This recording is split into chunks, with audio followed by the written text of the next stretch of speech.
Good evening and welcome to my midweek recap here for Apple and plan ahead for Thursday and Friday.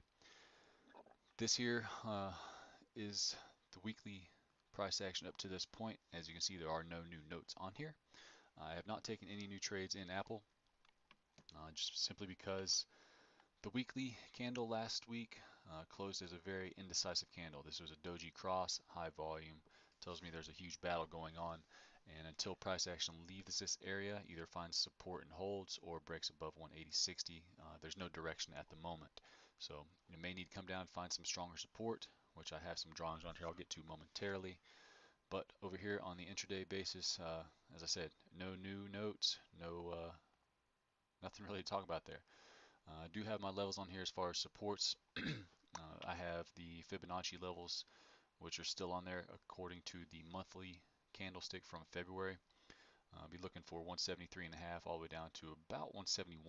That's just this Fibonacci level to the 50-day simple moving average. So then we're going to look for a support zone in that area. Also, the low of the weekly candle is about 172.5. So within this range here, I will look for some sort of a support candle, maybe a big green candle, some volume to confirm my bias.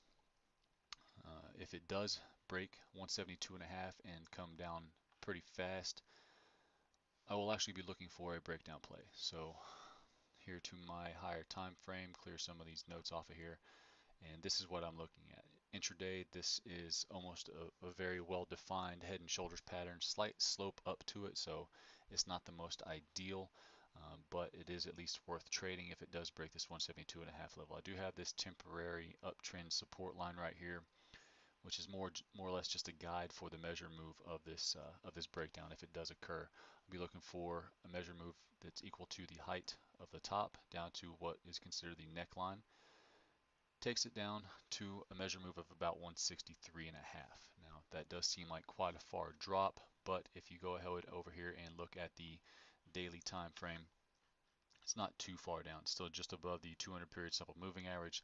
Not necessarily expecting a straight drop down, but could likely come crashing straight down through the 21 EMA here, the 50 SMA, and all the way back down. Now, if price action does show support here, chops around at 172.5 and starts to move up higher, I'll go ahead and try and take a nice little swing position a couple of weeks out in the future and see what happens there. So right now, basically a very bearish pattern play, or my typical support plays here on the 30-minute chart over here at around 172.5. For now, just trying to be as patient as possible, letting the trades come to me. I'm not going to force anything, especially with that weekly candle that did develop. So if you have any questions, feel free to leave them down below. Come join us at the Trade Crew chat room. It is free. Have a good evening and good luck.